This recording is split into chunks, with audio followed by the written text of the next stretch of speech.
Welcome to another episode of the Play for Keys podcast, the only podcast where we switch it up. We switch it up. Jax, take it away. All right. Did you introduce yourself? I don't remember. It don't it's been matter a long right day. now. It don't matter. But we're switching it up. You already know I'm Jackson. That's Greg. And I got a question, Greg. And this is it popped up in my head randomly. Actually, no, it wasn't random. I was listening to like Mina Kimes or whatever, and she said a name I hadn't heard in years. Ray Rice. No. Oh. She said Juju Smith-Schuster. And that just made me. When was the last time you heard about Juju Smith-Schuster? And like, was the like? Who was? I feel like he just felt like who was the biggest fall off? Because I feel like he fell off something crazy. Because he was on top of the world. He was with AB going stupid, and then he just became mid. Like, who was the last fall off like that you can remember? Todd Gurley. I don't think anybody or Le'Veon Bell. I feel like with Todd Gurley, you can't say because it was injuries that ruined Todd Gurley. Hey, Le'Veon Bell. That was a crazy drop off. They started previewing that nigga in wildcat offenses in New York Jets. I feel like that's just the curse of the Jets, honestly. Because shoot, anybody that goes to the Jets, they suck, bro. I ain't gonna lie. The last time I heard about Juju was literally the start of this past season, just off of some. What are the Chiefs going to do? Y'all lost Juju Smith. I'm like, I don't know who he plays for anymore. I thought he was out of the league. I thought he was with the Patriots, and then I don't know what happened after that. No, but like he got a ring and then went to the Patriots, but I don't know if he's there no more. I don't see that. That nigga was TikToking his ass up, but we all knew he wasn't the number one receiver. Yeah, that's true. But I'm not. You said Le'Veon Bell. I got another team. Michael Thomas. Hey, this nigga. Granted, no. I know what you're gonna say. We was talking about Michael.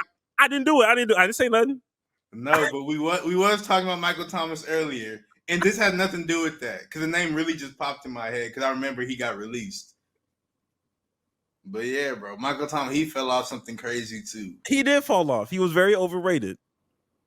I think it's kind of crazy that he's just not in the conversation for top 5 ever. Like when he was. No, he's not. When he was at his peak in 2019. He wasn't. And that's okay. Well, who are the other 5? You want me to go? You know, I will humor you. I'm gonna go to ESPN. This nigga want another TikTok. Oh my god. I don't, but all right, y'all being stupid, bro.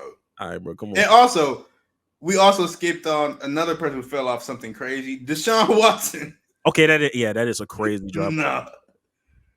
Nah, that's Satan though. Satan removed whatever was going on. Yeah. Damn, that's a crazy drop. Nah, he was good. He was so good. Does Russell Wilson count? I don't know. Because he's starting to improve. Like, he just, like, the year before, he was absolutely terrible. That's just because Hackett was his head coach. So, duh. But this year, this past season, he was normal. He was average. Why are these stats not loading? I'm trying to see the 2019 stats. They're not loading. Shit. I knew off rip. I know I put Amari Cooper over that nigga for real, for sure. Devontae Parker was the top 5 reception or receiving yards. He was playing with the Dolphins, right? Yeah, but he had a. I'm saying 2019. That was a little different back then. But anyway, I'm gonna just do the receivers right. Julio, of course. Amari, like you said, of course. D-Hop, of course. Mike Evans. How do you feel about? I like Mike Evans. How do you feel about Mike Evans? I do like Mike Evans. I just feel like we were missing somebody before getting to him, but I was just scrolling through like the yardage. So I was just naming people. I was just naming people who are on the list that are better than Michael. That were better in 2019 than Michael Thomas. Okay, go ahead. Who was Devontae? He only played 12 games that year, but he's still better than Michael Thomas, or he was better than Michael Thomas. Tyreek. You really feel like Devontae was better than Michael Thomas for real? In 2019, yes. Yeah. I'm not even a big Devontae fan, to be honest. That's what I'm saying. I was like, that's exactly, but yeah, I think he was better. All right, bet. But then Tyreek Hill. Of course, Tyreek. They was playing my nigga Tyreek at the time though. They was like, you got Pat Mahomes, but nigga, he got me. Damn. Okay. I don't know how you feel about Scary Terry back then. Scary Terry. He's always been cool. He's just always super underrated. DK as well. Nah. You don't think DK was better? Was that DK's first year? Because his first season he wasn't that. Okay, that was his first year. If we're talking about 2019, yeah, no, I can't do it. I can't do that. AJ Brown. I feel like we're on the back end of AJ Brown. Oh, you talking about? Oh, I don't know why I'm thinking about AJ Green. Oh yeah, no. AJ Brown. Okay. And then also we forgot Stephon Diggs. I skipped over his name. So all the receivers I named were better in 2019 than Michael Thomas. Yeah, it's not crazy. I just feel like there's a whole bunch. Like, if we're being honest, there's 3 solidified, and then you just named like hella receivers that could compete because you would really have to go into the numbers and be like, wait, who are the 3 solidified? Devontae. I mean, was it Devontae at the time? I'm not sure, but Julio Jones for sure. Yeah, of course. Julio was cold. Did Julio retire? He needs to. Golly. I don't think he's in it. No, he's still on the Eagles. He's still on the Eagles. Oh wow. So Julio, Amari, because his route tree was insane, and I guess Devontae. No D-Hop. No. I take it back. D-Hop. Oh, I not saying D-Hop or Diggs as a solidified is crazy. I thought we were talking about like the top 5, like the solidified top 5 list. I feel like once you get to number 5, like there's a plethora of receivers competing for number 5. I don't think Mike Thomas was. I'm gonna tell you that right now. He on the back end of that conversation. Not to me. He a name mention. He's a name mention. Like Michael Thomas was there. He was there. But no. Oh my goodness. But yeah, Michael Thomas not top 5. But that's all. I just wanted to talk about people who fell off like crazy. Yeah. Shout out to the crazy fall offs because you got your bag first, so I'm happy for him. You know. Yeah, man. You ain't got to play football no more if you don't want to. But he Did you ever pray for like a fall off? No, I don't wish bad on people. It's not wishing bad. It's just like praying for them. Speaking to God, hoping somebody falls off isn't wishing bad on them. I don't think it's like wishing bad. Like it's just like a man. It's literally asking God for them to fail. No, I never did that. Nah, but just kind of expedite retirement. You feel me? Like, no, bro. Like, I'm not that. Have you? When I was younger, for sure. I needed Tom Brady to hurry that shit up, yo. I was tired. But then I started to like respect his game. And I was like, you know what? Like, I stopped doing that after that 2017 shit against the Falcons. I was like, you know what? You earned that, bitch. I ain't gonna hold you, nigga. You deserve to win that bitch. I don't know if he deserved to win as much as the Falcons just deserved to lose. Because there's no losing 28-3 is still that'll never sit right with. And they pissed me off, bro. They was only in Houston, bro. Out here crowding the shit out of the Papadoses, bro. God damn. Man. Wanted some food. Nigga, every restaurant was crowded. Couldn't go nowhere. It's a Super Bowl, though. You should have expected that. Any major anything like World Series, even if somebody from Houston not playing, but the World Series, I'm not going out to eat. Super Bowl, had depressed Atlanta niggas all through the city of Houston. That shit was insane. Oh man. But moving on. Yeah, we gotta go ahead and do this. Since we already introduced ourselves, before we keep going, I want to let y'all niggas know that We got a link in the bio. Don't forget about it. Donations. Just saying. Donations. Hey, to this day, I don't know why he did this so long. Gifts. Yeah. Gifts. This is insane. More gifts. Okay, I didn't know you said it twice. That's crazy. But still ain't built that school. Still ain't built that school. Hey, but if you send money to us, we gonna build something crazy. We gonna build a community. We're gonna build a community. I like it. So make sure y'all tell a friend, like, subscribe, keep giving us opinions and comments about how stupid we are. Or how smart we are. How smart we are. How much of a genius we are. Have your opinions. You know what I mean? Because at the end of the day, all of you are casuals. And that's why you have joined the Play for Keys podcast, the podcast for casuals, where we break it down for you.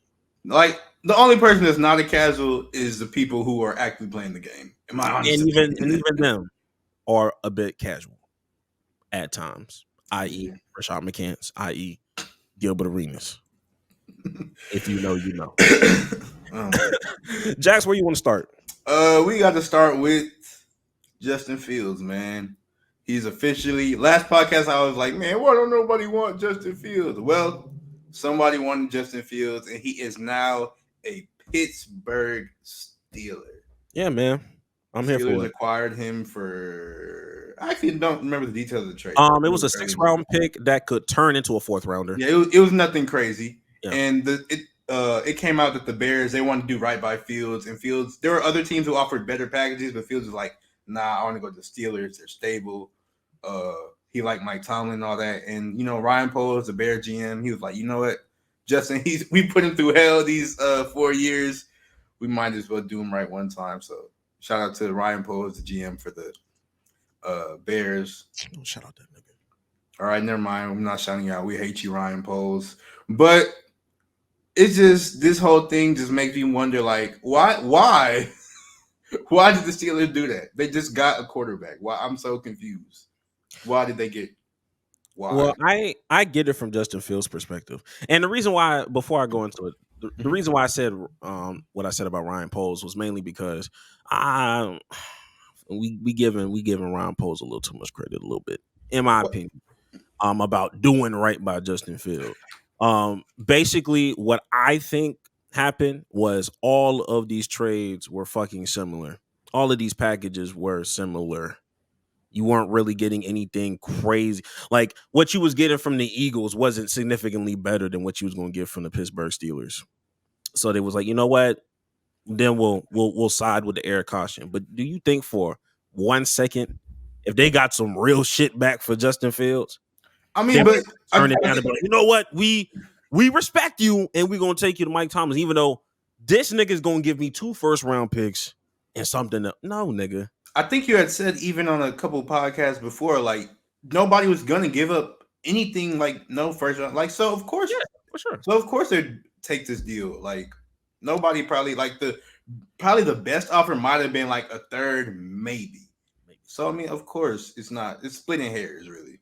Yeah, it really is. But like I said, when we was talking in the DMs, I was like, I know how this went. He been wanting to go to the Steelers. Russell Wilson came through, and they was kind of looking and be like, okay. And then Justin Fields was definitely on some, okay, nigga, and send me like, I'm not changing my mind, nigga. Send me to Mike Tomlin. And that's where things became a little whatever. But from a Steelers perspective, I've seen a lot of mixed emotions. Like, some people love it, some people hate it, some people are very confused, which is that's a very responsible reaction from all three. Yeah. But I just think that Justin Fields is going to find himself on that football field on coming week 15, 16, or 17, in my opinion. I don't think Russell Wilson is going to complete this whole season. Ooh. I will be surprised. Okay. And this is not me. There's a difference between me praying on a nigga downfall and actually just, having a prediction, I do predict. I think Justin Fields, because I do think Justin Fields is what they're trying to bank on their future, low risk, high reward, I guess. But you're gonna have to make a decision on what you call it, his contract, his 50. Like they have to make that decision like soon, because like I think the decision it'd be like they pick up his 5th-year option because this is 4th year, so they pick it up. He's owed like $20 million a year, so they got to make that decision like soon because the season finna start. So true. But they're already saying they immediately came out and said, "Yo, he's not competing for the starting spot," which like tells me, I get that though, because both of these quarterbacks are coming in at the same time. Somebody has to learn the playbook. Somebody has to get all those reps. Mm-hmm. If you're splitting those reps, you're definitely not giving anybody a fair shot at elevating your team. Yeah. Not saying that you're gonna be having a Kenny Pickett situation, but it's just kind of like if you want to maximize things, you might as well just pick who you're gonna pick and keep going. But I think it'd be nice for Justin Fields to kind of sit back and watch it. Watch quarterback. And honestly, him and Russ, like they're low key like the same type of quarterback. Like his weakness, him and Russ got the same weaknesses, which is they hold the ball long. They hold the ball like way too long and take way too many sacks. I think I had seen that ass. I think I had seen I think it was last year, Russ. The number of the interchange, I don't remember which one, but I think it was Russ. He took 100 sacks last season, and Justin Fields, he took 99 sacks last season. So like they both hold the ball way too long and get sacked too many times. So like, yes, it'll be good for him to watch Russ, but then I don't know if like he'll learn anything because like it's a Spider-Man meme, like they're pointing at each other. Yeah, so I don't know. You didn't even elevate each other's weaknesses. They're gonna be in the QB room. Hey, this is what you do. Hold on to that goddamn rock. Nobody make that play. Nobody's open. Keep running. Make that play. Keep scrambling. Hey, go out there and cook. That's what you do, buddy. You go out there and you cook, nigga. Cook until you burn something, and then when you burn something, cook it again. Literally, but open a window. Try that bitch again. One thing I have seen though, like I don't think this is gonna happen. If it does happen, that would be crazy.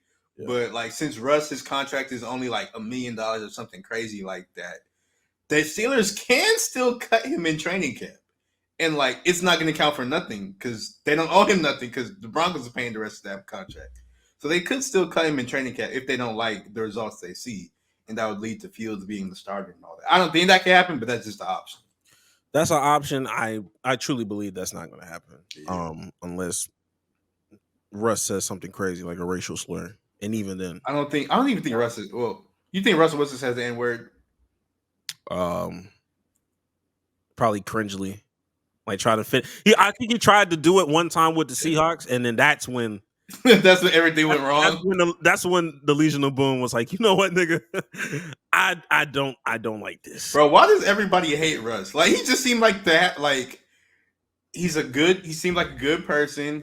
All he do is love his wife, take care of his kids, and play football. Even he's not as good as he used to be. But like, why does everybody hate Russ so much? Like he posted a video of him working out, and people like quoting they hate him. I'm like, it's a normal quarterback workout. Like nothing was wrong with the video. Why do people hate him?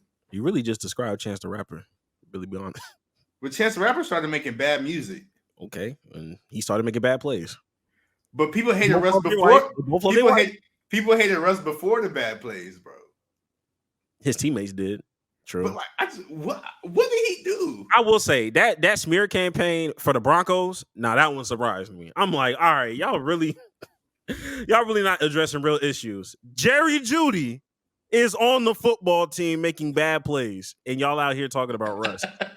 That's they had to like Hackett was their head coach. They had to hire another head coach after the second week so he can they can help him make tough decisions in games. Like, fuck no. You want to blame Russell Wilson for everything, bro. We like, or do you like Russ? I like Russ. Russ is cool. We like you, Russ. We don't know why everybody hates you. It's just they were slandering that Subway sandwich he had. The dangerous. Okay, that was sort of lame.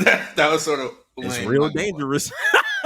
That commercial was don't know what he be thinking when he making stuff like that, bro.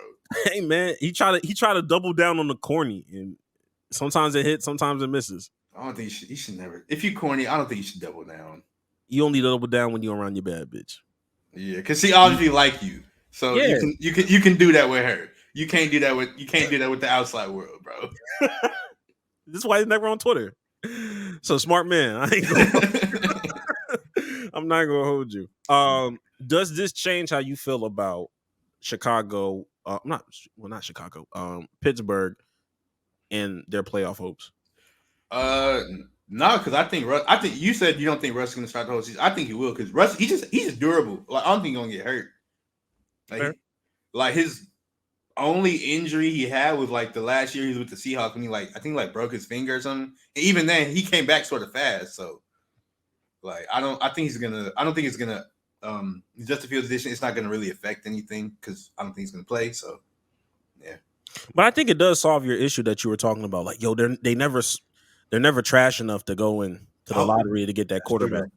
And now you have a quarterback that was a high pick, and he's still young. I don't know how old Justin Fields is, but I think he's maybe 23. Is this year 3 for him?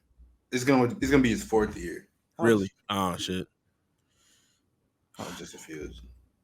How old is that nigga? Oh, he only 25. He still got, He got one more year before we say. Wait, no, we said 27, right? What did we say for football? For football, I think it was either 26. Yeah, because they start later in football, so it was 27. It's 24 for the NBA. So we gonna see, Justin. We gonna see. Hey, you on the clock?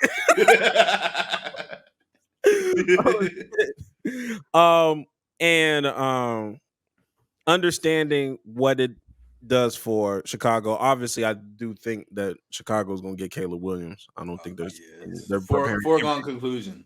Nigga has everything. Bro, he got Keenan. The Bears they acquired Keenan Allen, which surprise I guess. But so he got Keenan Allen, he got DJ Moore, DeAndre. I don't really like DeAndre Swift, but he's a solid running back. Their own line is better. I don't remember who they got in free agency, but I know they got somebody. And then their defense was the last, I think, few weeks of the season, they were ranked number 1 in the league. So, he's stepping into the situation that Justin Fields wished he was stepping into when he got drafted. And he got Cole Kmet. Niggas don't know about he not one of them flashy motherfuckers, but he get the job done. That's a big ass target. Man, I'm looking at that and I'm just I know you haven't seen that TikTok of that dude that just kind of makes real life analogies off of what's going on in the NBA and football. And he was just damn, I wish I had it up, but it was basically him. He'll have that sad music in the background. And he would just be yeah, man, everybody's been in a Justin Fields, Caleb Williams relationship. You know what I mean? There's always that one, you know what I mean? You go up there and you doing things for other people that you ain't done for your past ever. That nigga was spitting. Bro, that's that one. Oh man, that one tweet where it's did I tweet this? You might have. I think I did. Where I was I can't wait to. You know what I'm talking? Yeah.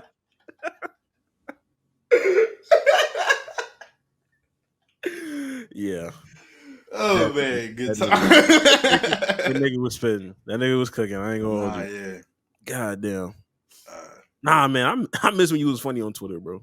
I miss when you Twitter don't be funny no more. Yeah, that shit died in 2021. Yeah. After 2021, I stopped giving a fuck. Just recycle shit. Another thing the pandemic killed. Yeah, you're right. Unfortunately. Now, you were gonna talk about that. There's another band. It's another illegal move banned. Yeah, the NFL, or it's not banned yet. Well, the NFL, it's off season, obviously, so that the owners and stuff, they're having their meetings, and they're trying to ban the hip drop tackle, and that's essentially the tackle where you're pulling somebody from behind, and that's essentially what it is. You just pull them from behind and they fall backwards. You're using your weight. You bring your weight down to them down. And The hip drop, that's not a thing, bro. It's just a tackle, bro. It became a thing because somebody on Twitter said it. And like, I know I've seen like people say, oh, they tried to ban it in rugby and like it didn't work because it just caused so much confusion as to what is and what isn't a hip drop tackle. Like the hip drop tackle, it's not real. Stop trying to ban it, bro. I don't get it. Like you just want niggas that have stronger bones. Basically. Like it's football. Injuries are gonna. I hope people don't get hurt, but injuries do happen, bro. And if it's Derrick Henry and I'm a like 5'9", 180-pound DB, I can't tackle him head up. So I'm have to wait till he runs by me and then grab him and like use my weight to pull him down, bro. Like he's not trying to hurt him. He's just trying to tackle him. So I don't get it. It's stupid. Yeah, there's no real ill intent for a hip drop tackle. Like nobody's coming behind you. Man, I can't wait to destroy this nigga's knees. Like that just doesn't happen. I hope it doesn't get passed, but even if it does, it's not gonna stop nothing. No, they ain't gonna stop nothing. And on top of that, you got bigger fish to fry. These refs are horrible. Yeah. This is a lot of more things. We have some other topics and discussion that's gonna come later in the show that have way more precedent than somebody just lowering their goddamn hips. I don't know. It's I don't know, NFL. I just want to bring that up so NFL stop being stupid. Now I said all that about the hip drop tackle, and I really just like it was a little short segment, but I just wanted to say that because I just get emotional when I'm trying to bring up this next topic because Aaron Donald retired, bro. Man, a real one. Real one, bro. 10 seasons. Actually, let me bring up his accolades, his stats, because it's crazy. It is. Aaron Donald, he's arguably the best defensive tackle in NFL history. He played his entire career with the Rams. They started off in St. Louis, then they moved to Los Angeles. But Aaron Donald, he's a Super Bowl champion, 3-time Defensive Player of the Year. He won it back-to-back in 2017 and 2018. He was the NFL Rookie of the Year, 8-time first-team All-Pro. He played 10 seasons in the NFL. He made 10 Pro Bowls, 2010 All-Decade Team. In college, he was Defensive Player of the Year for the ACC, first-team All-ACC. Like, Aaron Donald was amazing, to say the least. And I think one of the coldest things he ever did was that walk-off where he called his shot in the Super Bowl and was like, I'm going to make a play. He got like the walk-off pressure or whatever and ended up winning the Super Bowl. Has that notorious...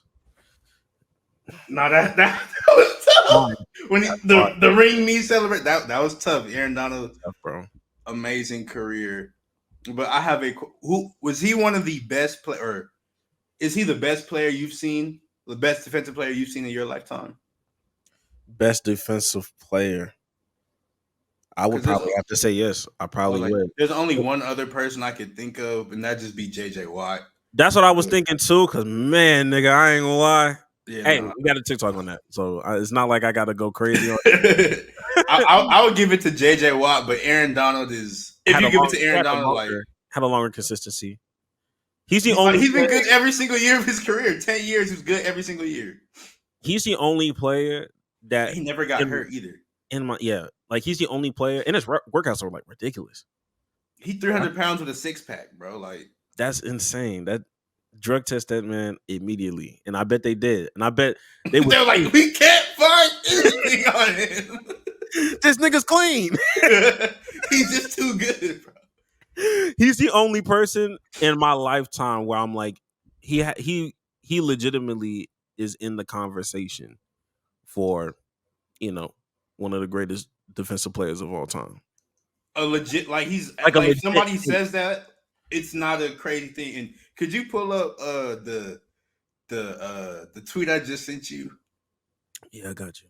Just because I just want people to see some of the stuff Aaron Donald did or what he caused teams to do. Oh shit! I'm doing all this and not sharing the goddamn screen. It'd be like that. Yeah.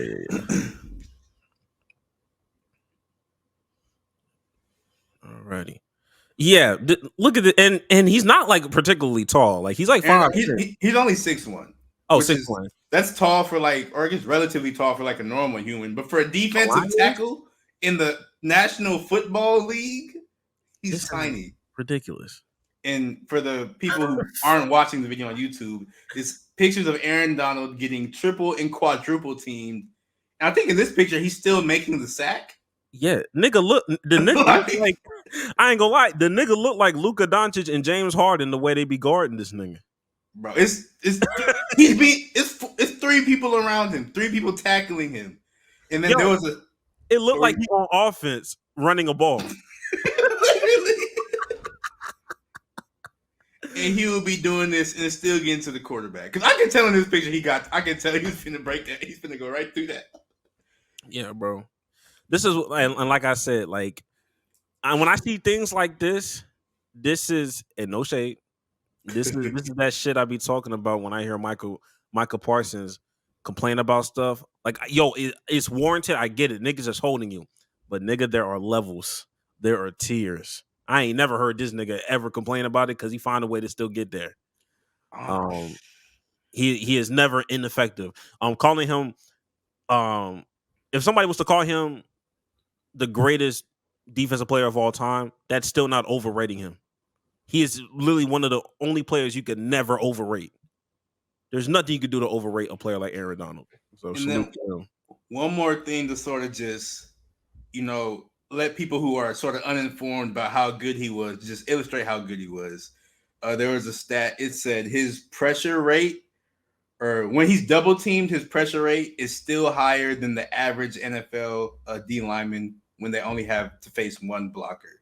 So even when he's double teamed, he's still more likely to get a sack than any other player on the field. That's just how good he was. Absolutely, man. So obvious first ballot Hall of Famer. Congratulations to Aaron Donald.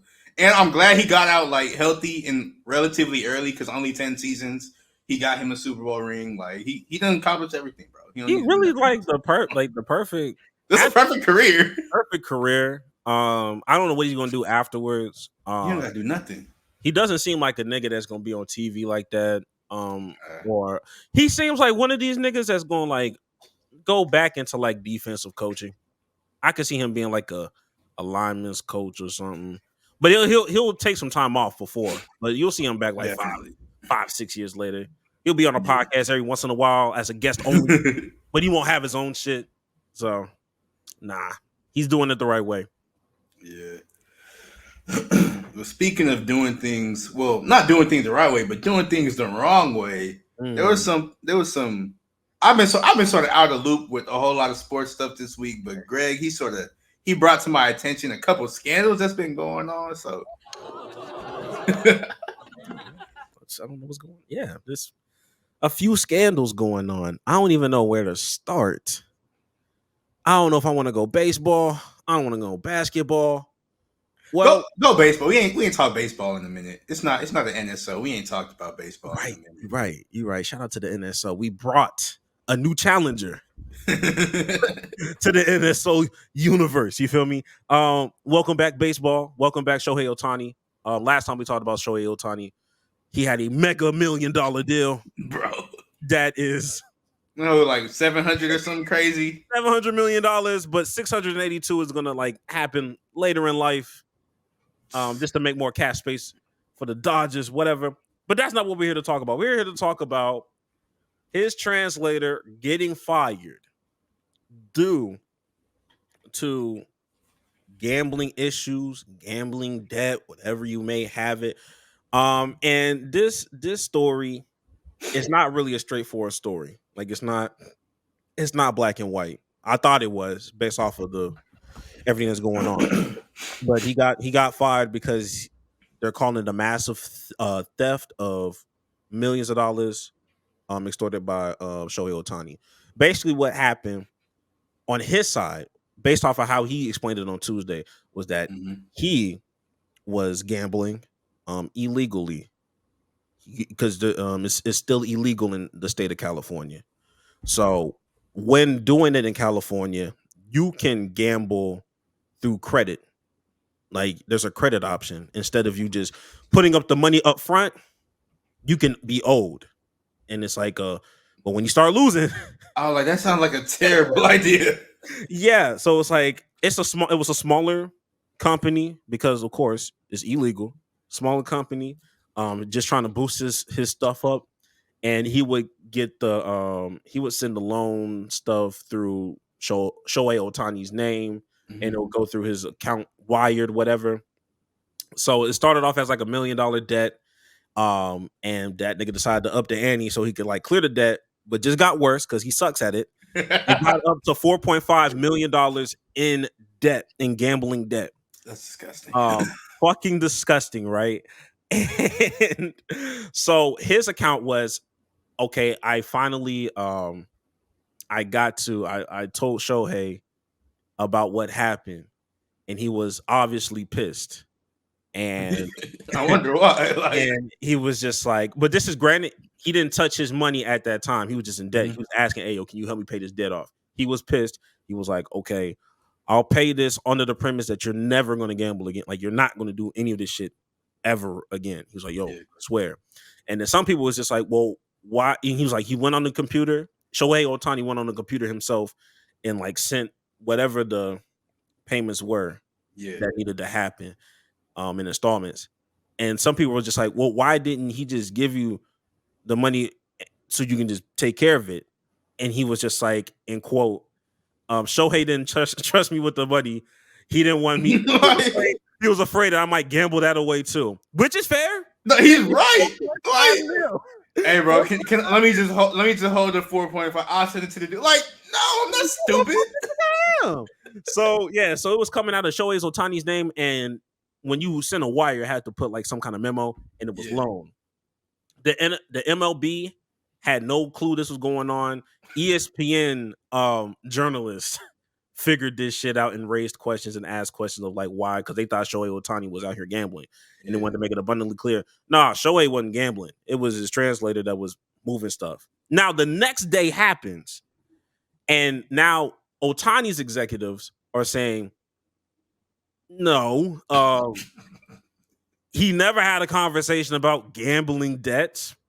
He never had a conversation about sending money. This is theft. This nigga moved his shit without his knowledge. He moved his shit without his knowledge. I don't know what this nigga think he doing. I don't know why he think he can just get away with some shit like this. Now the authorities are involved, X, Y, and Z. So they fired him.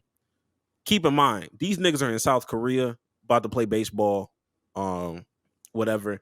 And this story drops, and Shohei and his translator that just got fired, they're in the dugout and they laughing and giggling. They just, having banter because, I mean, at the end of the day, this is still a childhood friend. But it just raises the question of like, yo, we are just touching the surface of what's really going on. We don't know the truth. There's a lot of things going on at the same time. Jax, my first reaction to all of this was, you might be right. I'm always right. You might be. I wouldn't say that. Let's take baby steps, man. All right, nigga. I'm trying to give you hey, nigga, give you credit. Bro, keep going. But yeah, you might be onto something with this gambling, man. It's getting out of control. Y'all got niggas out here just gambling their life away. Putting your shit on credit is insane. That sounds like a bad idea. Like, to do that, you had to be a gambling addict, because that only sounds like a good idea to somebody who has a problem, bro. Yeah, and then the smaller company was like, well, you saw Shohei Ohtani's name. It was like, yeah, I mean, if I'm being honest, like, I saw that, but I didn't want to ask no questions. But I definitely used it, and I definitely flaunted that name out just to boost up my company. I get it. Hey, yo, Shohei is on my shit, and they was never gonna hound the translator because you have ties to Shohei. It's like, oh, we gonna get our money back at some point. Yeah, like, you can't go 4.5 mil. We're not gonna kill you. 4.5 not nothing to Shohei. 4.5 not nothing. He damn near a billionaire. But keep in mind, like, of course he has other deals and endorsements.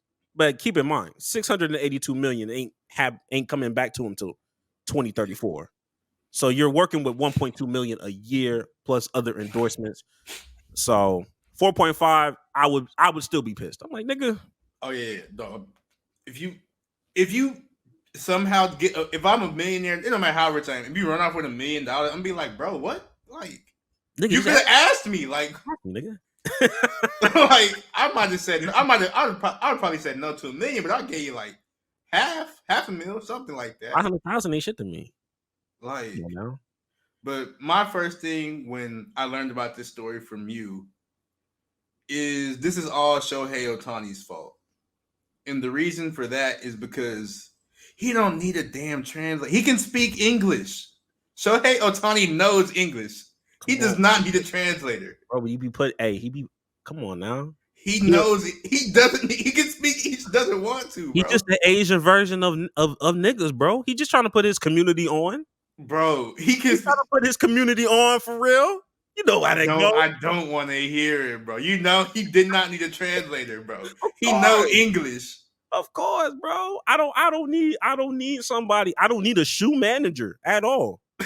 But if my nigga Jeremiah wanted to come through and I was making millions, put my nigga on some bread. Go ahead, give me the latest. He could have done something else. I don't know what. But, I mean, he could have done anything else. That's true. But at the same time, bro, you know how that go.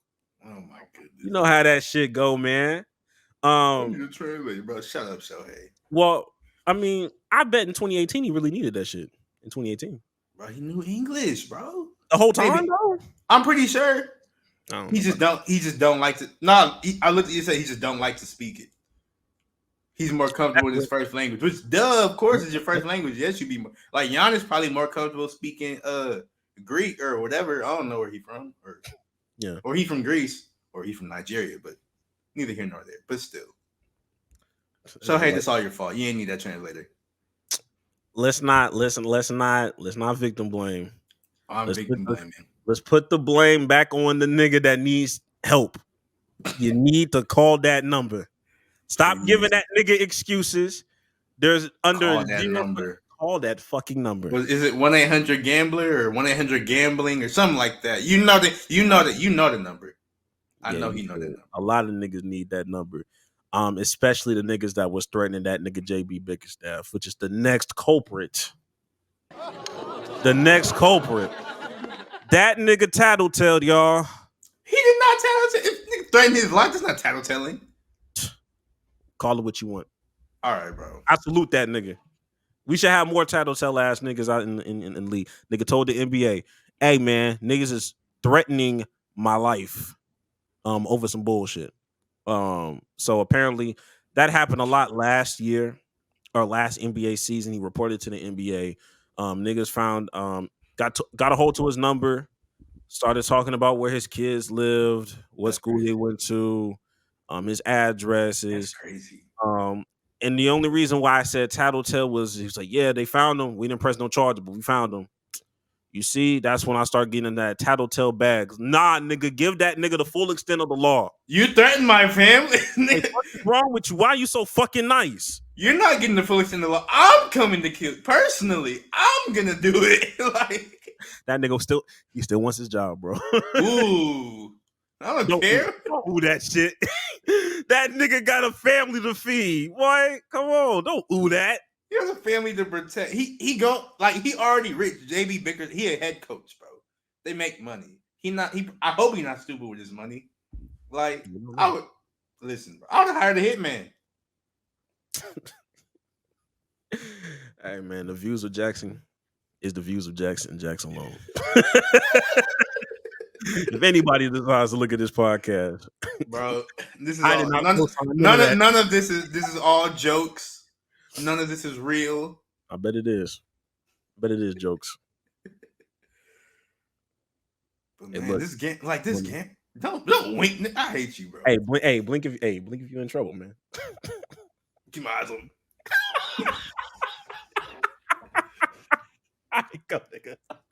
But no, bro. This game, this is like the first time I believe we've heard of like somebody being like threatened over gambling stuff, and it's sort of odd. I feel like why are you threatening the coach? He's not playing. Like he can't really affect stuff for real.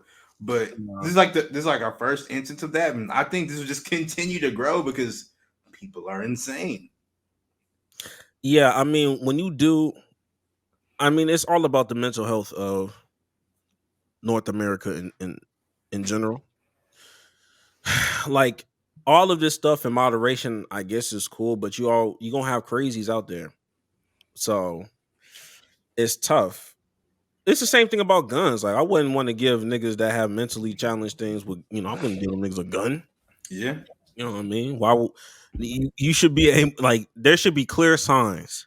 Like I saw somebody's FanDuel account on Twitter. It's like, damn, they finally got me.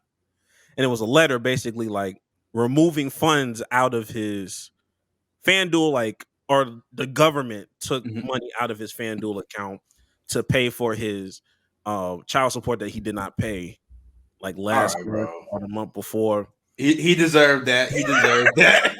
He deserved that. The government did right that time. He deserved that. I'm just like, yo, the fact that the government is just able to just scoop them like, all right, my nigga, you think you popping for real?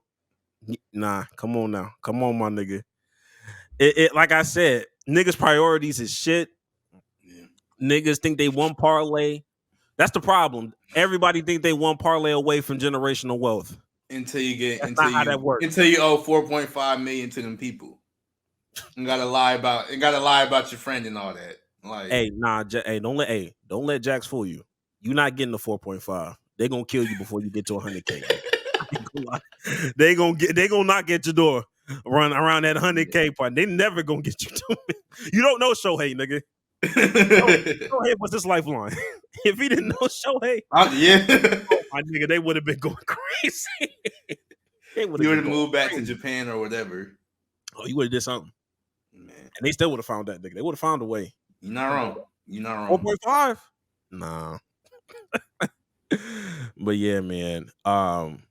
Speaking of niggas still not doing the right. Oh, go ahead. Wait, no, one more thing on this gambling thing, because it sort of stuck in my head when you said you was like, it's okay in moderation, but the thing is, we don't live in a society with moderation, bro.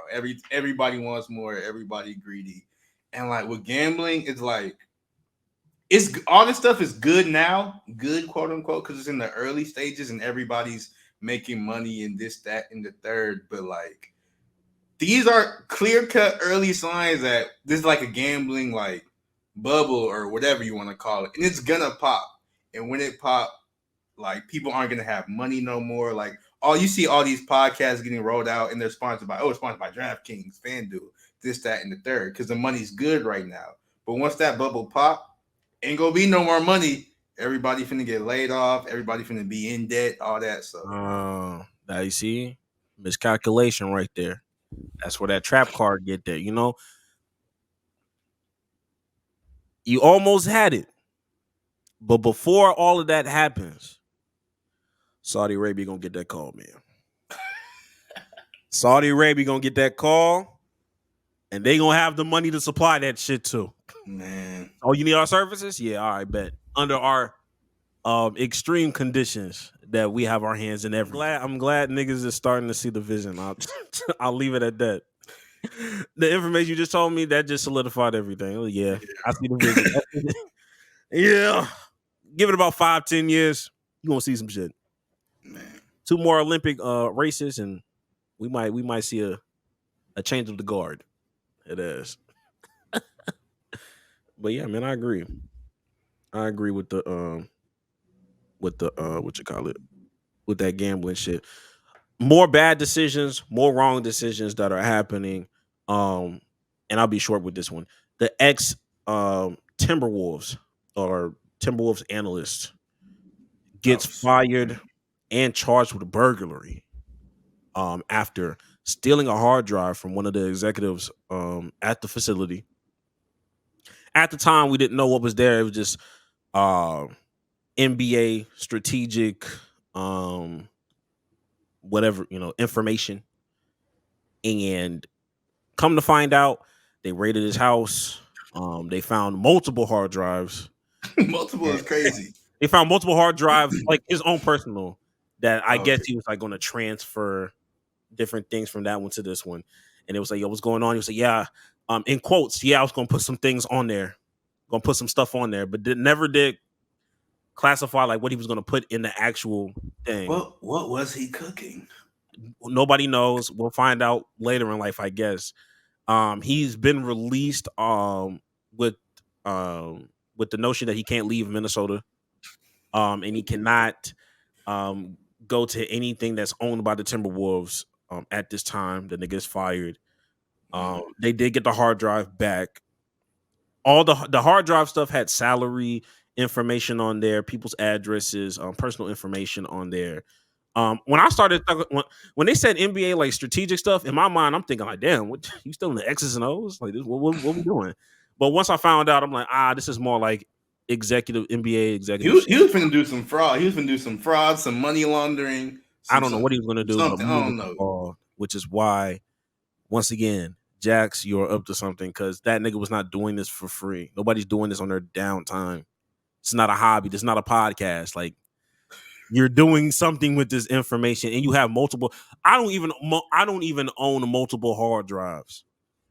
Like, I have one maybe somewhere, and I lost it. It's somewhere in this motherfucker, and I can't find it.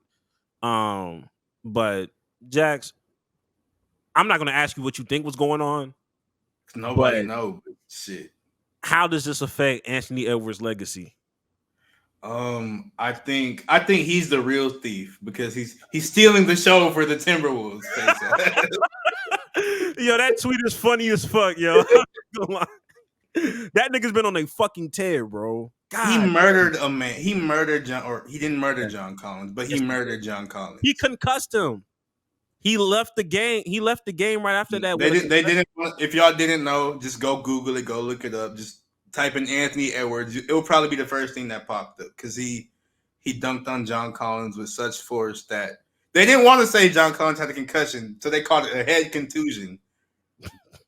He was on the ground holding his head. Like, oh my god, that's one of the very few like posters I would really frame for real. That was art, bro. Some Bleacher Report standstill photos. I'm like, oh, this shit is insane. Every picture was hard. Every picture was hard. Because Utah, they ain't got no like good jerseys. They got the cold jerseys though. Them retro jerseys. Yeah, with the mountains on them and everything. Nigga said this for Karl Malone, bit. Hold on, nigga, this. Bro, and then did you hear? Or no, I think I sent it to you during the TV interview. Oh He called John Collins like they replayed for the dunk for him. And he was like, "Yeah, little ass nigga." Like he called TV interview. He called John Collins a little ass nigga, bro. And when I was working my job, thankfully I didn't have to work that game. But the person that we have like a group, so like one of my people in that group had to hit that game. So they tried to put it in the highlight, like, yo, we want to see his real reaction. And yo, they did some real chemistry trying to edit that little ass nigga part out of it. They did a good job, but goddamn, them niggas was in the lab for some hours. I was done with my shit, and I was like, "Hey, bye, niggas." But I'm like, "Damn, them niggas still in the edit room trying to figure this shit out." But he said it so like, little ass nigga. Did you see when he was signing the jerseys? Yeah, he was like one of the white kids. Oh, yo, let me have your jersey. No. I gotta give it to Collins. No. He didn't. He said they say he was talking about what's his name, Colin Sexton, because they friends. Man, say what you want, nigga. No, he said they friends and they grew up together. I bet they did. Okay. But the double entendre is crazy.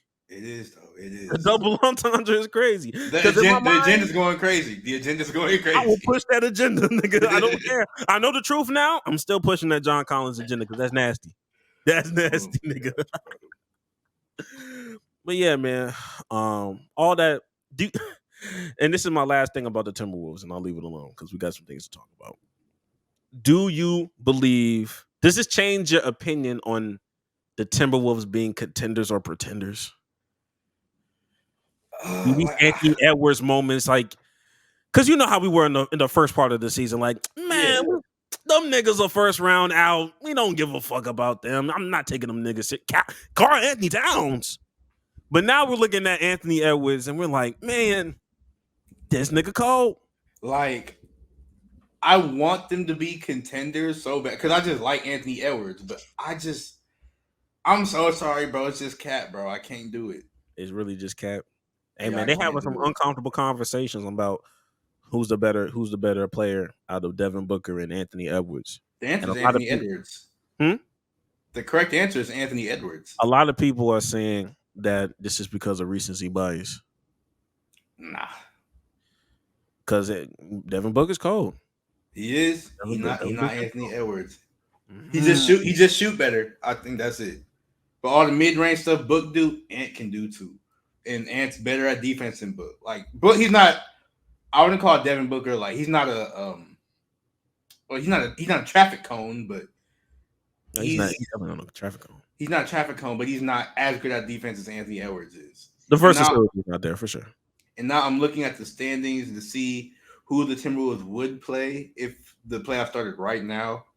They would play the Kings. So I think they can get past the Kings. Yeah. So I don't think they'd be a first round out. But I'm not contender. I don't know, but we will see. We will see. At some point, we're gonna have a conversation about the NBA standings and how we feel about the playoff race. Of like the matchups, because that 4 and 5 right now between the Pelicans and the Clippers. Oh man, I don't know. I like that. I like that matchup. I ain't gonna lie. I'm looking forward to watching that bitch if that happens. The Clippers need Russ back if they want to win. It's showing. Yeah, it's showing, nigga. But enough about that. Basketball, bull jive, shuck and jive. Let's get into some real analytics. All right, real analytics by LeBron James and JJ Redick starting their own podcast. Everybody really trying to be like us, bro. The X's and O's. They'll reverse us, honestly. They're really trying to get us out of business. Yeah, it's not gonna work. They're too smart, bro. It's not gonna work. It's not. We're here to support our audience, our low comprehension ass niggas on Twitter. That is the demographic that we attract. Those are the niggas that like and subscribe and comment on our videos. They comment dumb shit for a reason. Low vibrational. This is not. They're not looking at LeBron and JJ. Their attention spans is too low. Now you may be looking at us like, nigga, you have an hour and 30-minute podcast. What are you talking about? I know you don't watch all 1 hour and 30 minutes in one You second. You should. And if you do, I rocks with you. I think Dana do. Dana does. Because he brought up some shit. I'm like, oh, this nigga. You be watching. Hold on, nigga. But yeah, we appreciate y'all. But Jax, how do you feel about this collaboration? How long do you think this is going to last? And my final question, are niggas just bluffing on the internet when they say this is the content we need and we want?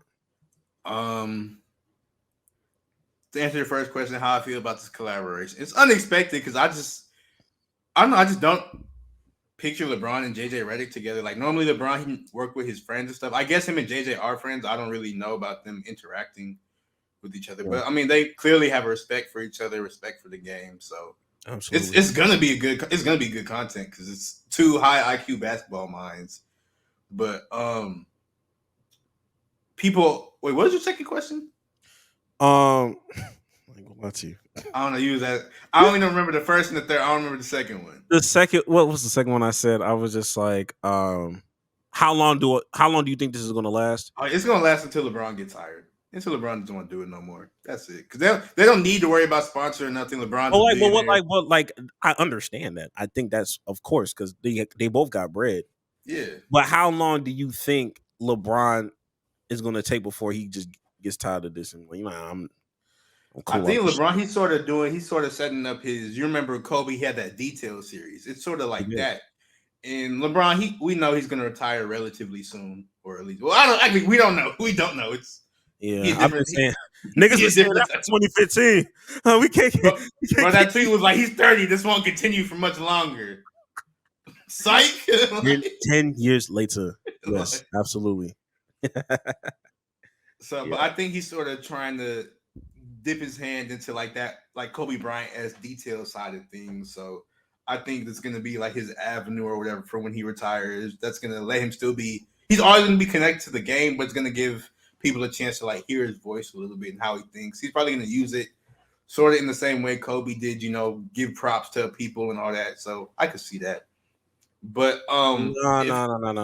Before you get to that third one, over or under 3 years. Over he retires or no, that he does this shit with JJ Redick. Over or under 3 years. I can't push on the 3 years. You said what? I was gonna just say I think it could just be 3 years. Oh, it can be exactly 3 years. Yeah, I can see that. Fair. So I mean, I feel like that would be technically under. It won't go over. No, okay. Oh yeah, so I guess technically under. So yeah, so I guess under, but it won't go past 3 years. Okay, I'll give you that. But if people are bluffing when they say this is the exact type of content you want, yes, you are. You're all liars. You seen that clip. We know y'all saw that clip. You're like, oh yeah, this is what I wanted. You didn't understand a single word they said. You didn't. You were trying to picture it in your head, because I was doing that too. I was trying to picture that home in my head. It made sense for a little bit, and then I was like, wait a second. They need a little board. They need like a little whiteboard or some shit. Yeah. And like when LeBron was doing data, he had the whiteboard and he was driving, but they didn't show it to the camera. So horrible. Oh, they didn't show it. They did that on purpose. They're trying to expose it. But in my head, I was like, okay, I sort of get it. And then like somebody put in the comment like a video of what they're talking about. So I was like, oh, okay. But y'all are lying. And them niggas that was trying to like give examples with video footage, them niggas was getting cooked too. Because then in the bottom of those was like, that's not even the play LeBron was talking about. He was talking about this play. I'm like, oh, I know where this is going.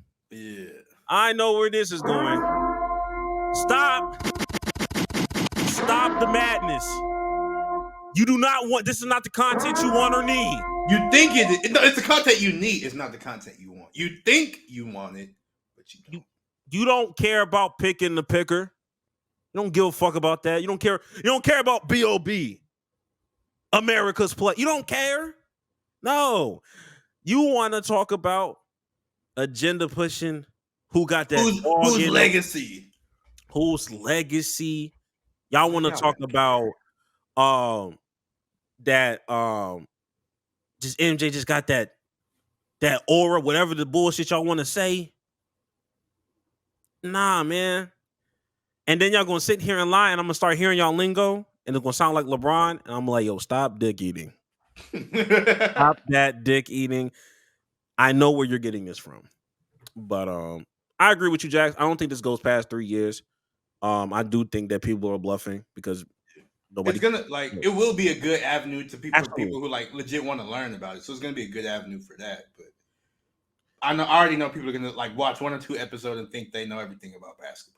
Yeah, there's already people that's like in the comments talking about LeBron really just talking about the Europe. They do this shit in Europe all the time. Man, this base, man, shut up, bro. Real ball knowers. You're not one of them. And it's okay. It's okay. First step is to admit you have a problem. Admit you're a fucking liar.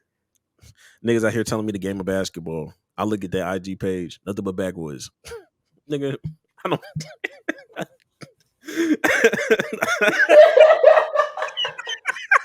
I'm like, be fucking for real, nigga. I don't know. That was funny. I'm not sure. That was funny. But you know what I'm saying, bro? Like, it be them kind of niggas. That's like, yo, stop. Stop, nigga. Oh my gosh, bro. This is the plethora. This is crazy. Nah, man. I'm not taking you seriously, bro. I'm not taking you seriously.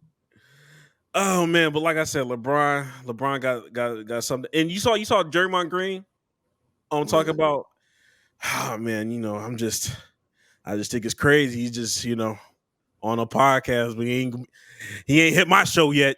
Cause you ain't Draymond. You're not talking about all the stuff they talking about. Bro. And he was just like, but I tread lightly because this is his own thing, so you can't really say nothing. But just know, I just think it's crazy. He ain't hop on my show yet. And then LeBron like commented under his stuff. He's like, no, I'm finna join there soon. I'm like, all right, bro. I don't think he's ever done a podcast before, except for like his stuff.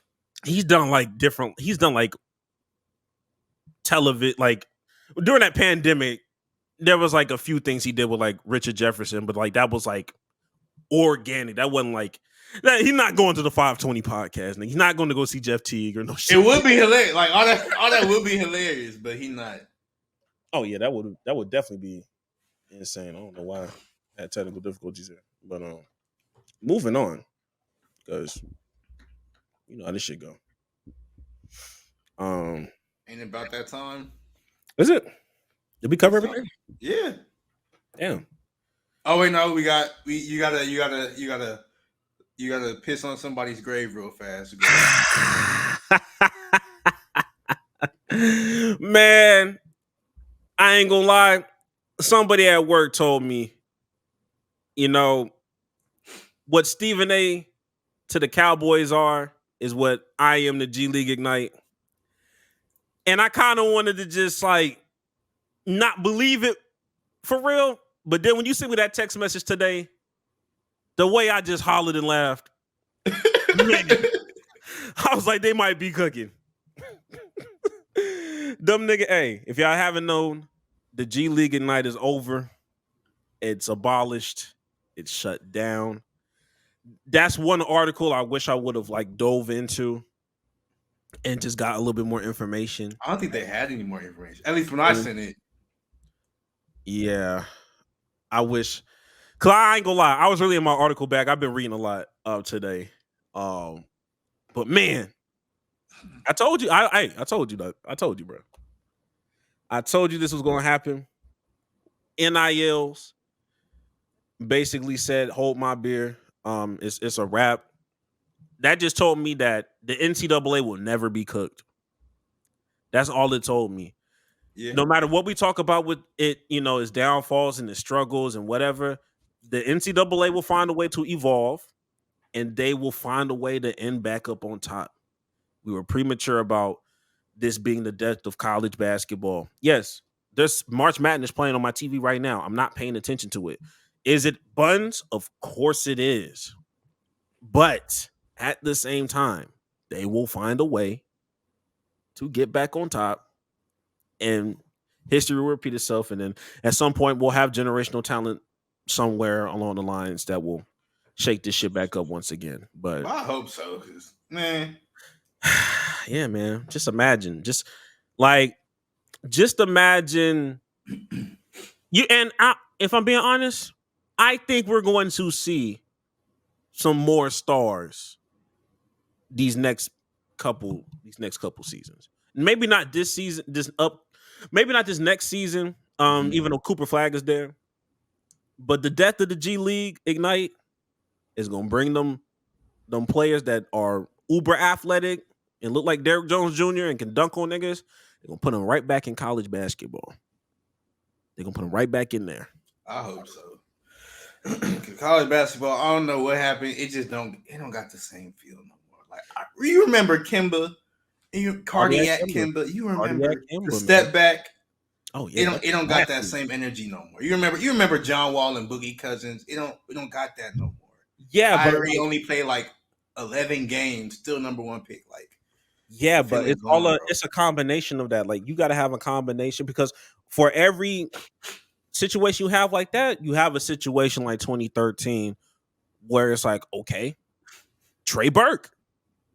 He was cold in college. Like it's not going to translate as a household name in the NBA, but you got to have them college niggas that know how to hoop in college. Obi Toppin. I ain't gonna lie. I was watching that nigga's dunk highlights like when he was in college and playing at Dayton. I don't care. It don't have to be generational talent, generational all that stuff. You don't have to be Wemby to save this league. You just need some high flyers on bum ass squads. Put Obi Toppin on Dayton. you need a high flyer or a player who's cooking and don't look like he should be cooking. Like that. You seen that Asian Steph Curry? Yeah, I have. You gotta do things like you gotta start pumping money. Like they're doing a good job with the NIL, but you gotta start pumping money into small and mid-major schools.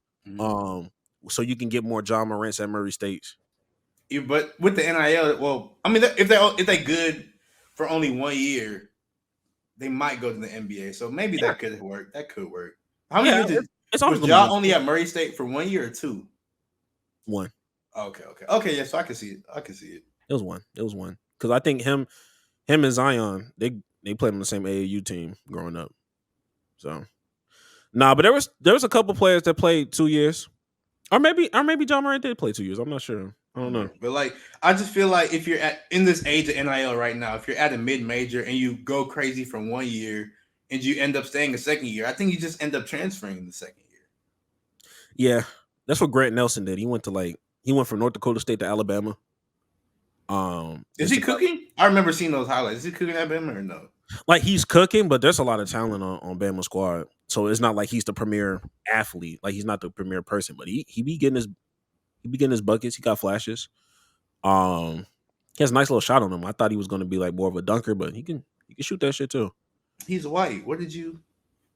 Yeah, but white with a handle kind of threw me off. So fair enough. I didn't know if it was going to be like Zach LaVine or or what Zach LaVine is now. I didn't know what the fuck was gonna go on. But talking about Zach LaVine is crazy. I'm not gonna lie, bro. That black man with waves. But he light, bro. He light though. It's very, very. But yeah. To wrap things up about all of that, I would like to say that it was a great try and a great experiment, but ultimately it is what it is. Who cares? Y'all weren't playing real basketball. Jalen Green is still to this day trying to turn this shit around. But the nigga's been hooping. You know, sometimes it takes outside experiences to kind of, you know, shake back a little bit. That nigga's fighting for his life. Jonathan Kuminga. You're not playing real basketball. Shout out to School Henderson. Hopefully he gets that shit together too. But they in halftime right now. Let me see who the leading scorer. Dylan Brooks with 15. Okay. Halftime. Who else we got? The Rockets are winning. Hold on, nigga. Might be one game back. All right, let me chill because you. Oh my God. You're not in the mood to have generational conversations about what the Houston Rockets may do. Because they suck. But with my God, it's about that time. We've been waiting on this. Bro. We've been waiting on this, bro. Whoa! I done finally got caught up. We've been waiting on this, bro. Come on now.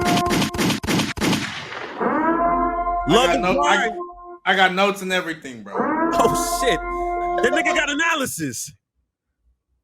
Man, I don't even know how you want to do this. You want to go band for band like we did last time? We just gonna press the hot take. Of course. The Love Is Blind finale happened. That's the amazing piece of exquisite. It was art. Exquisite. They was low key. The host was low key. They low key did their job because they don't normally be asking questions for real. They was asking them hard hitting questions, bro. Hey, they could have asked some more questions, but you know. Yeah, no cap. No, they let some of those shit for the wayside. For people that don't know how we've done this, or if you're new to the podcast, when we do a Love Is Blind hot take, we tend to go band for band. You're gonna hear this. I promise you probably gonna hear this a smooth 15 times because we got a lot to say. We got a lot of hot takes. No, that's got to be the one time they hear it because we got a lot to say. Oh, really? All right, bet cool. We'll just do it one more time. We're gonna do it one more time for the one time. This is the Love Is Blind hot take edition, or this is hot take Love Is Blind edition. Season. Jax, take it away, man. You got the notes. Bro, this is the craziest hot take ever. Mm-hmm. But they treated Trevor bad, bro. Yes. Okay. Yes, nigga, yes.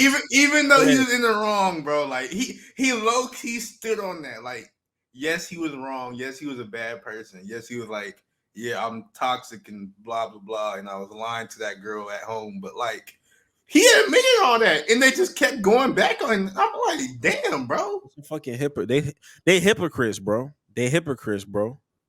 Because my hot take was that what they're doing for Trevor, they're just systematic, like they're just systemically doing it for Jess. Why is this bitch here? Nobody picked her. You got her in like 5 or 6 of these fucking episodes. She ain't get picked. But you talking about clout, not doing this shit for clout, not doing it. Nigga, that was the stuff that was the stuff that was crazy to me, because they tried to make it seem like Trevor and what's the Asian Sarah Ann? They tried to make it seem like they was doing that whole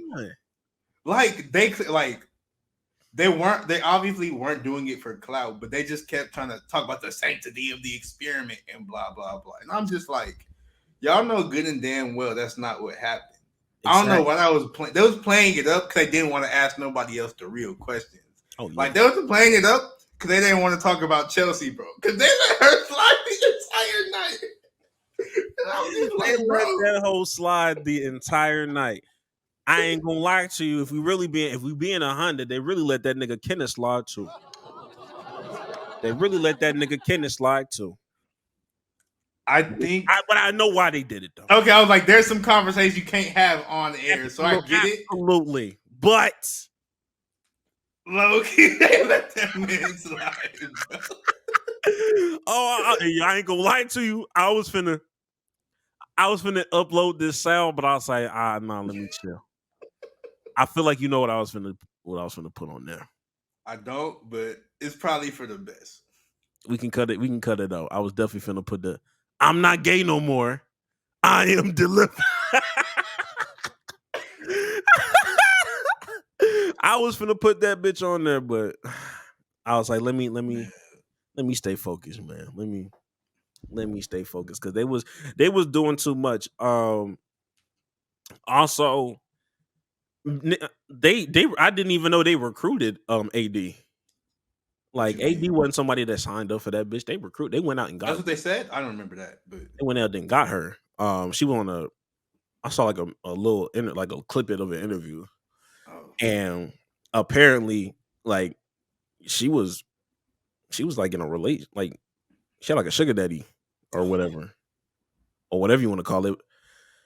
You know how and this makes sense. Then they recruited her for the show. I get it though. I would recruit her. For that show. I understand what Clay said later. Like a lot of things that Clay said started to make sense when I started hearing this background information about this sugar daddy. So apparently she's like she works at the strip club or whatever the fuck. I don't know what exactly she said she worked at like a nightlife or something like nightlife. The sugar daddy or whoever she was dating or whatever is the owner of said club. They called the club and was looking for AD to do Love is Blind. He said, "Oh yeah, she declined because she's with me. Like we go together." AD then found out that what he said, she was like, "Oh no, go get that number back from me. I'm gonna go call them. Hey, forget what that nigga said. I'm single. I would like to be on the show." And all that told me, and to this day, like I feel like they haven't cut each other off. Oh no, Clay said that was another hot take, I guess. But they gonna get back together, bro. Like, exactly. So that told me. You remember during that wedding thing where he cut everything off? He said something that threw me off at the time, but it made sense. He said, "Yo, I still don't know like about your finances for real." Yeah, that was the first time that was ever, bro. I thought he was just saying stuff to like it makes be sense fake unsure. You got a nigga out here funding your lifestyle. Sugar daddy. She's saying sugar daddy. So you know what that means. Oh, she said it? She said it. All right. Shoot. Hey. I don't know. Hey. I don't know, man. Niggas not even at first, there was somebody that was at my job that was saying, man, they not even inviting real singles to do this love thing. I was like, bro, who said you had to be single to fall in love? Y'all know that phrase? Don't let your boyfriend stop you from finding your husband.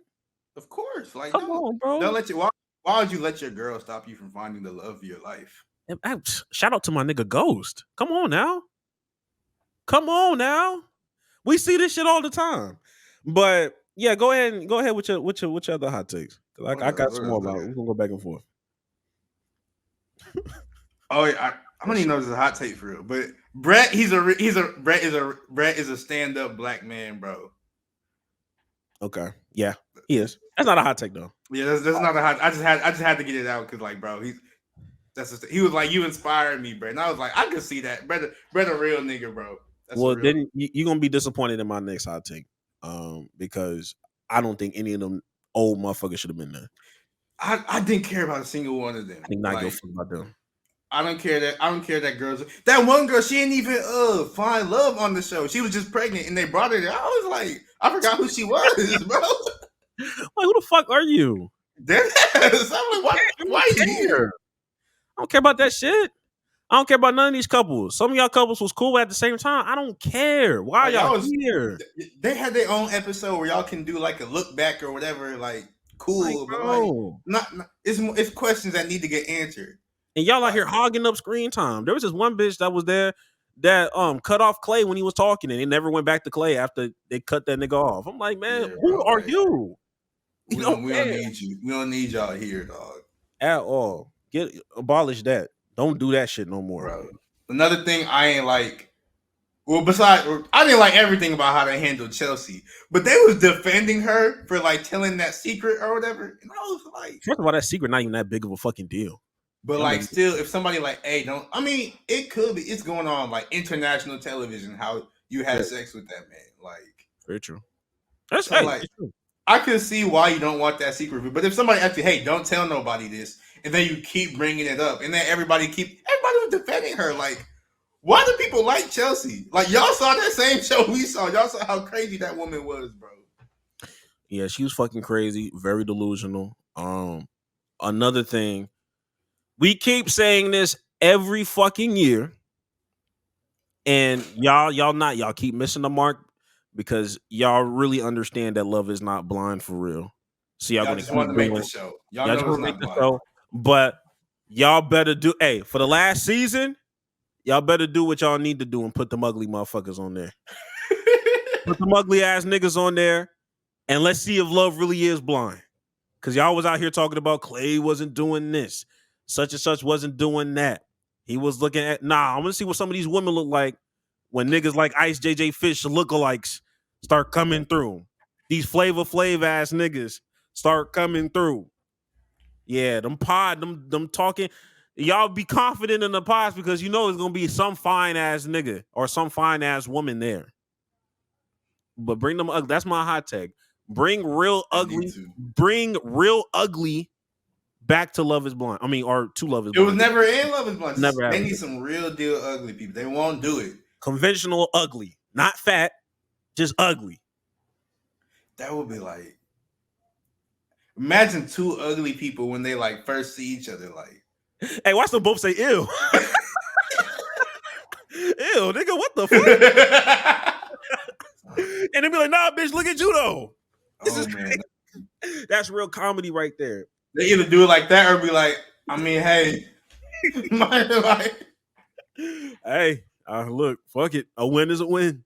Love is love. I get love is blind. A win is a win is crazy. I still beat. No, that's what you need to do. You need to do two uglies together, or somebody ugly, but somebody like just bad, and they both come together. And it's like, is Jess gonna fold? Is Jess really gonna believe love is blind? Or is she on that bullshit? Yeah. I guess we both understand that, love is not blind, but were there anything? Who else was Laura. Yeah, Laura. I have one. Hey, I don't give a fuck about Laura. I don't give a fuck about who did you dirty. Why? I mean, like, no, like I feel for her, but like when she started explaining about shit that just don't matter. I showed you to my grandma. I showed you to my dog. I let you hold my dog. I don't give a fuck about the dog thing is crazy, but she was talking about like her grandma was super old. Like, what if her grandma died, bro? That's cool, like, but that you did that for you did this under the preference that you may not be saying I do. She thought they was gonna get married. If they didn't get married, she wanted to be the one to say it. And and you just feel better that you still allowed yourself to go see grandma just for you to have the control and say no, I do not. No, but it's all for all the couples that didn't end up together. Like the ones that's supposed to got together, they got together. Like what's the name? The Puerto Rican couple. Yeah, I forget. I one like Amy or something, or like Amy and whoever the fuck that nigga name is. Jimmy? No, not Jimmy. Johnny. Damn, are they all? I guess everybody except Clay. It is Johnny. Okay, yeah, but they were supposed to get together, so that they got together, which is good. But everybody else, nobody else needs to be in a relationship in that show, bro. Did I tell you about the that show that was happening with Jeremy? What happened? Like before, like the show, like he like arrested or something like that. Oh, before the show? Oh my god! Yeah, like on some DV stuff, and like raided his house, and he had like hella guns in his apartment or something. Like it was a lot of things going on. And for not to defend Jeremy, but like he is from South Carolina. People in the South be having like for sure, people be having guns for sure. I think the DV and the guns might not be related, but the rest is still absolutely terrible. What the? How you put somebody with a DV charge on the show is crazy. Insane, Mister. I acknowledge everything. That nigga be pissing me off. I acknowledge that. He don't act like Clay also didn't act like a normal human, but Jeremy don't act like a normal person. Jeremy acts like an AI Republican. Yes. That's what he like. And on top of that, it just tells me everything I need to know about that nigga's apartment, because that shit was insanely clean, like clean to the point where like I heard people say that was an Airbnb. I don't feel like the nigga lived there. He probably when I seen his silverware or whatever, and it was like gold or whatever. I was like, that's what Airbnbs do. They be having stuff like that. Like, I really think that was a B&B. Yeah, so like, but I didn't want to be like, these are the type of things I wanted to say on the timeline. But at the same time, you know how niggas twist your words because comprehension's at an all-time low, that they was gonna definitely be on some, well, nigga, if you dirty, just say that. No, we're not talking about that. That's crazy. We're talking about the nigga has gold silverware. It look like he don't stay at this fucking crib. Look like he just moved in this bitch 2 weeks ago. Maybe because his actual apartment got raided. Oh, I don't know. That's just me. I don't know. Dang, shoot. I don't know. But I don't fucking know. Love is Blind season 6. Love is Blind season 6, amazing season. I think season 7 supposed to happen in October, which is it's very soon. I feel like, but I mean, shit. I mean, that's what happened this go around like that. Really? When we found out this season happened, I was like, damn, this bitch kind of fast. Wasn't this just in October? Like, yeah. Okay, yeah, you're right. So man, that's how season coming up. That's when I think that's the problem. Like, I think because I felt like I didn't watch that many seasons because they be doing 2 seasons a year. So I was like, oh, actually, I've seen season 3. I've seen season 4. I've seen season 4. I'm like, oh, I've seen all these bitches. I don't know why I thought 2. I'm thinking like a once a year. Like, really. I think the next season gonna be in DC though, so hopefully it's a lot of black people. I don't know. This season was low key a lot of black people on it. This season. Who? Where was this one at? Yeah, Charlotte. Oh, Charlotte. Yeah. But I mean, look, you know how they did Houston. I mean,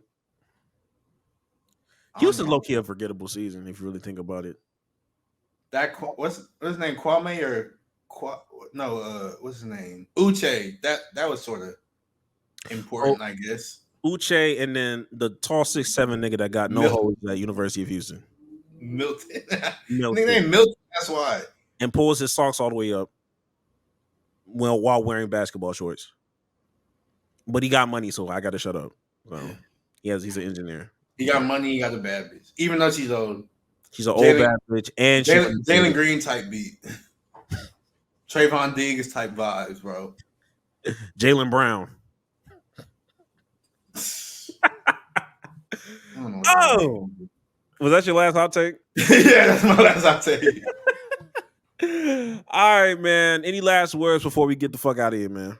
Man, I really just want to get out of here, but I'm gonna still say it. What do I be saying? If you want to change your life, go do some life changing shit. Do you still believe stuff like that? Yeah, this is real. It's true. I feel you, but then there's times where I'm just like, he's just saying it now. Like he's saying it, like I can tell when you about to do some life changing shit for real because you say it with a certain kind of. No, I'm tired. It's been a very, very, very long week, so that's why I'm just trying to get out this. I understand. Make sure y'all like, comment, subscribe, tell a friend, tell enemies, tell inmates, tell bad don't tell that inmate no more. Don't tell that inmate no more. Oh, you right. You're absolutely right. Don't unless they were innocent or it's like a trumped up. You know how they be. It depends on what. Only tell if it depends on what they locked up for. True. Yeah. True. That's very true. Yeah. Tell bad bitches. Tell the uglies and the fuglies. Tell your world leaders, all of them. Tap into this podcast. We're only going up from here. And without further ado, go touch some grass and please, and I mean please, go get some low vibrational bitches, and we will catch you next week.